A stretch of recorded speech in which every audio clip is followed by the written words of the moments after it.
So I do like to say, and I know sometimes it sounds Christianese or like hyper spiritual, but it really is like child of God first, and then wife, mom, counselor, yeah, friend. That's who I am.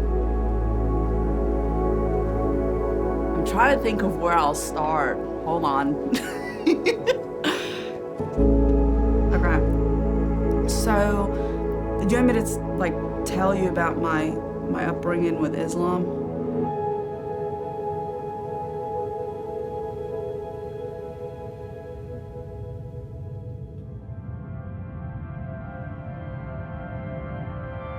I grew up in an Islamic household, and I would say the most important thing to understand about Islam was my misconception about God. And so I grew up believing that I could earn salvation because Islam is based on works. My relationship with God was just transactional. Every problem that happens in your life, according to Islam, is a condemnation from God, who I refer to as Allah. And so I grew up in a household that was very traumatic. There was abuse going on in the home.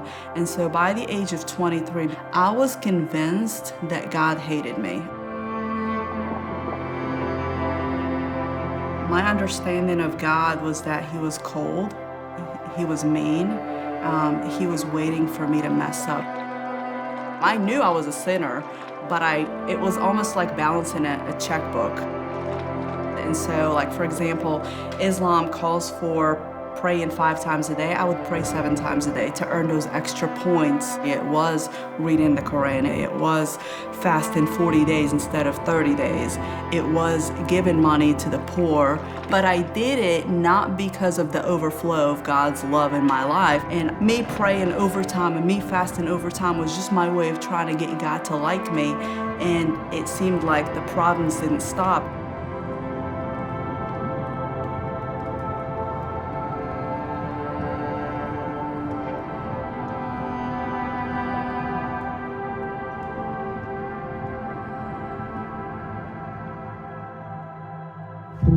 I remember it very clearly. It was October 19th, 2012. I was sitting on my couch and I had already gotten the NyQuil and I was determined that I'm going to drink it and fall asleep and never wake up again.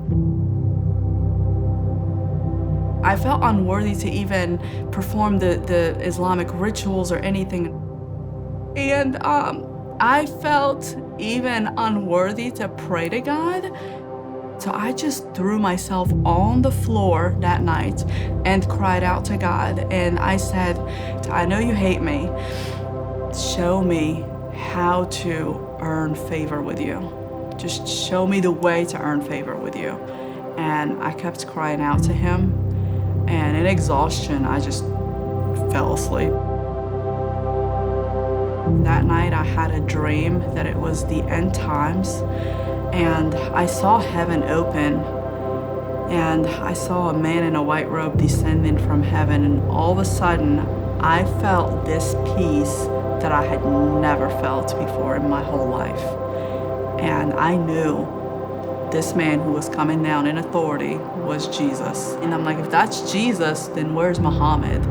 And so in my mind, I was questioning it, and Jesus had his hands out toward me, and I woke up.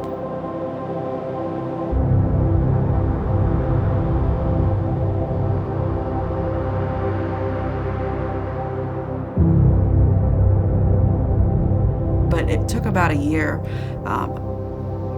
for me to make the decision of, okay, I've reached a crossroads in my life, and I have to choose. I didn't know how to get saved, so I thought I had to take some Christian classes, pass tests in order for me to be saved. And so I'm talking to a friend of mine on the phone in a parking lot, and I was like, hey, I gotta share this dream that I had with you, and I need to process through that with you.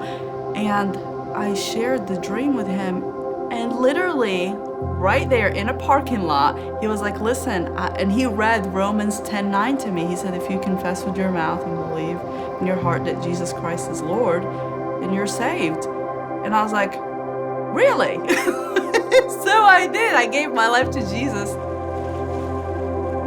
The process of unlearning who I believed God was one of the toughest things that I went through, because my whole life I believed that God was distant, he was angry, he was demanding. And then, I opened my Bible and I see that God is love, and God is a father, and God is loving, and he has our best interest at heart, and that's why he sent Jesus to save us and give us eternal life. And so it's been a process, a multi-year process of renewing my mind. And literally I've had to, for me, I've had to sit down and write down characteristics of who I believed God was, and search in my Bible to see otherwise, and see that God is a provider, God is loving, God is a father. And what does it mean for God to be a father, and what does it mean for me to be his child? Whereas in Islam, my whole life was about gaining God's approval. Now I know I have God's approval, and I get to wake up every morning and say, okay, Lord, I have your approval, so what do you want me to do today? I'm here for you until you call me home. Home is heaven, home is not here.